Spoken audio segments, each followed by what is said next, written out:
My husband senior me for 31 years. Hello, my sister. How are you? I'm fine. Hi guys, I'm welcome good. to another episode of Life Lessons with Queen Million. This is Conversations with My Mother.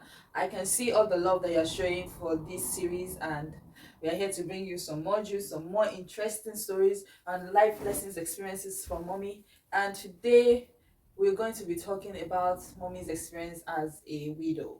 She lost her husband about 20 years ago. Is that right? Yeah. About 20 years ago, and it's been quite a journey, you know. It's been quite a journey. Imagine somebody that is now currently in her 60s, 20 years ago, so that she was in her 40s. So, mommy, how are you today? I'm fine. I'm good.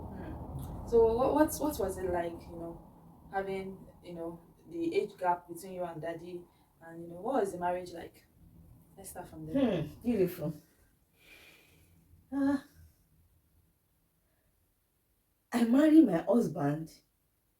He's just my friend somehow, but age gap. My husband senior me for 31 years. Wow. My little boy used to call me, "You marry your grandpa." He said, "Mommy, you marry your grandpa." Wow. I will laugh. But with that, we can relate together because there's a bond between us.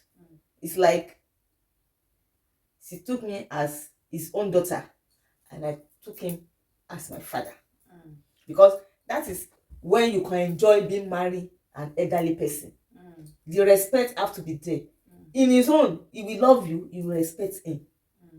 So that one, there won't be any fight. Well, I think that's the ideal in any relationship. Love and respect. Love and The respect. person that is responsible to love should know how to love. Have to love. The person that is responsible to respect should Respect. And you should know how to be friends. Friend, yeah. So now, what if I didn't marry my husband, being my father, being married my father?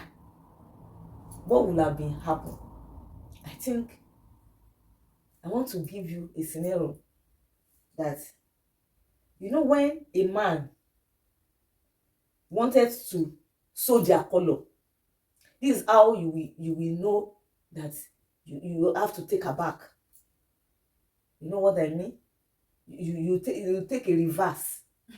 When you see a red flag, big one, you run. One day my husband came from work. I just have our last born, and we fitted the whole. We are living in a mansion. We fitted the whole house, and we were at the balcony taking fresh air. And my husband suddenly just started this story and said, one of their friends' wife collected money from about 3 banks together and built a house. I said, so that's fantastic. Maybe she will return the money and pay back. He said, no, that's not the issue. I said, what's the issue? Okay. He said, after she has built the house finished, he now called her husband one day, say, "Daddy wa, Emma ba mi debi kan." That is, he call her husband and say, "You will follow me to a place." Eventually, they arrive in the house the woman has built, and I said, wow. He said, my husband now concluded, but he was the one telling me the story. And I said, if any woman does that to him, he will just take his shirt and leave the house. And the house that is claiming that that they are living, and we will it to our children, and we sold it. She eventually sold it. She sold all the properties, even the ones he left. The family took over. So that is the lesson. Now thinking back, imagine I marry my mate. Will my mate do such? No. Because we'll be growing together. She had Julo here now. And he left me with nothing. Absolutely nothing. So that is when you see the red flag, when your husband is trying to play you. Because when we first newly married, anytime I say this is the business, imagine he's doing business, fantastic printing. You know, imagine printing for Oyinbo, printing for people, all the churches in the United Kingdom. You know, you can imagine how much I will have.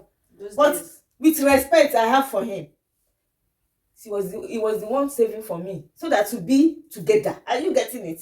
Say, okay, this is my daddy, you will not cheat me. So we use that money, the house we are living, to renovate, to do all the settings, but I can't claim the house. Why? Because there's a will. He wrote the will, but the family rewrote the will. I can't fight. You know why I can't fight? You know, sometimes they do boromiro. They will say, they will label this so people, they want to see you. If they kill that wife, would they come back and say the wife that come to report for them, they've killed her? No. The only story you will hear is that Mr. Lagbaja, Mr. So. If I went to the mediation group of lawyers, hey, thank God for God. When I narrated the story that I have a will, my husband wrote a will. One of them, I think God had just entered that woman. She said, okay, they called their oga, the head of that mediation, that is, they call him DC. He said, now we assign a lawyer to you and go and meet DC so that you tell him the story, so that they will be able to publish the people that you have mentioned. She called me and said, madam, he said, one of the trip that the armed robber visited your place, they nearly rape your daughter. Imagine they rape her that night. What story do you have? What property do you want to claim? He said, you better go on your knee. But it's an advice. The woman continues. She's an elderly person. But maybe, although I senior her, but in their circles is senior. He said, you better think through. Go on your knee. Fight on your knee. He said, okay, you can go now. I said, no, your advice here. And I told her the truth, that the reason why I didn't even want to fight is because anytime I think through, I will be remembered that these people that they are calling, they never come back and say they've killed. And I say, okay, because you woman that you don't want to go to our DC. I will show you something. She now come. There's a scenario at that mediation office that day. There's a man. She have a senior wife, and she now pregnated another wife outside. So the senior wife got to know about the genesis of the baby outside. She now came to the mediator to report. But this man was a rich man that time. I don't know the man, but the woman just showed me, because they came to the mediator because they invited the man. And the junior wife was with them. The senior was the one shouting with the DC inside. So the baby, about maybe 2 years, a boy. He said, now that the woman have exposed, the senior wife have exposed her husband, that she have money, that she already even told the EFCC to go come and search the man. He said, do you know what will come after that woman? They will just silently kill him. And that's the end. And the man and the junior wife, they will continue their life. Who will query them if they kill her? They will not know how they kill her. The woman will just die. That's the end. And I told her, I said, do you know, I used to ponder on this issue of Boromiro, that people carry Major to Boromiro, and they say, so time baby bye, I want report to our ni kini kan ama ba yin rojo. The after effect is killing. I used to tell myself, and God has been helping me. I said, I don't want problem. But one of my friend that said, you have case. I said, and I talked to myself, I said, truly I have case. I have will. Go to the mediator. They will fight for you. See, I arrive at the mediator. They will have fought for me. But the after effect, they will have killed me. And what will now become of the children I'm fighting for? The woman said, go on your knee. The house, you to ranjuma to boya lady. I want me ma call it to Julo friend. Face your children. I said, hey. I said, I've been thinking that way, but my friends say I I have is debt. So please, my dear brothers and sisters, don't fight for land, don't fight for house, don't fight for property. Leave everything for God. Let God fight your case. 2012, they came, they collected the property from us. Finally, 2012, here am I. I'm in UK now. So what are we talking about? Face your children. If you're in my shoe, don't fight for any property. Don't carry anybody's name to any Igoromiro or mediator to fight for you. They will fight. Actually, they will fight. But if they send an assassin to you, because the people you mentioned their name, they have money than you. You widow, what do you have? You don't have anything. So don't fight, please. Don't fight. Fight on your knees. Fight on your knees, on your knees. That's the cocoa. Let God fight the battle. And you will win. Because God never loses a battle. Thank you. So how has it been coping, having to start all over again and getting your life back on track after losing everything because you lost the husband, you lost the house, you lost business and fire, all of those things happening. How has that been for your mental health, emotional trauma and all of those things? In all these things, we are more than a conqueror. The one that is in me is more than the property or whatever my husband left behind. Because I have backbone. Do you know my backbone? My children. My children are my backbone. My helper of destiny are my children. My children are the one I feel like crying. But God have wiped off my crying away. My tears, He has wiped it away. My children, they are my helper of destiny. So when you are in this situation, pray to God to give you a helper of destiny. The one that will stick to you more than a husband. Bless my daughter. Pray for helper of destiny. That's what we need. When you have your children as helper of destiny, you are more than a conqueror. Because if you say that you have uncle, or they are even hiring you for that property, they are even causing you behind that she only one. I could remember when I married to my husband, I have an apartment in my father's house that gave me before he died. So when I got married, I converted it to an office. And guess what?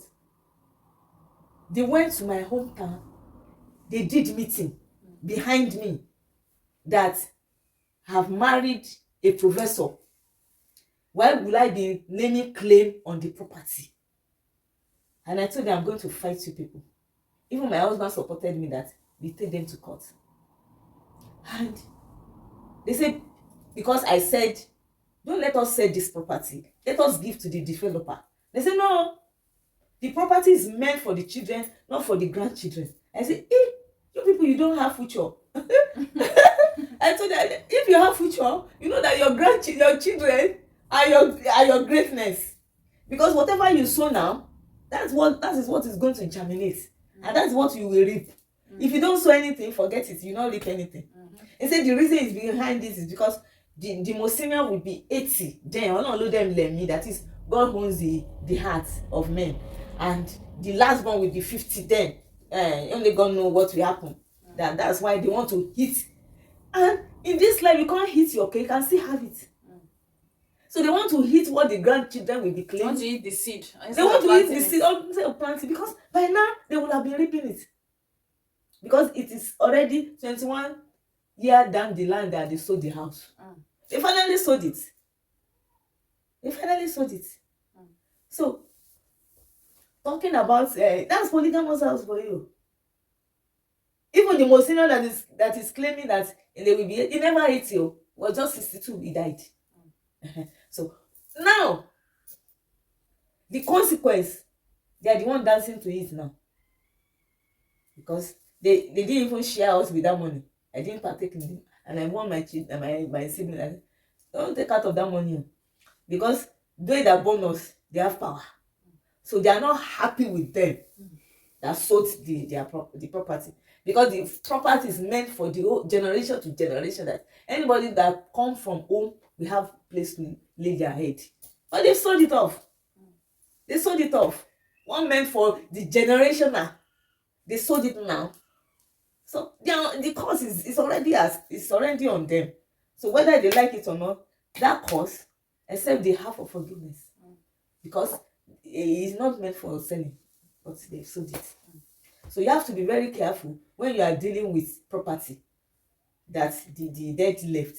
You have to be very careful, because you can't eat your cake and still have it. That's what advice I will give you. So you have to be very careful. So that's what happened to me. As a widow. No, with that, I just use that scenario to talk about is that marry and you lost your husband. In fact, I remember when I was in a chapel, that my daughter was in a university, private university. It's God though. So at the last time, the final exam, money finish.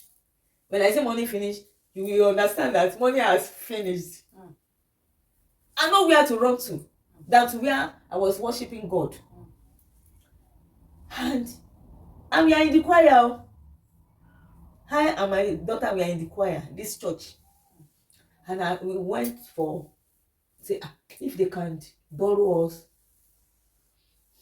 they say they will have a meeting, because the money, they only fighting for the people that are sick, not the people that are okay or for schooling. The money they are the tithes, whatever they are making the church, for the people. They say, these people want people to sick. Do you know the day they reply us? On Christmas Day. That when everybody was merry making,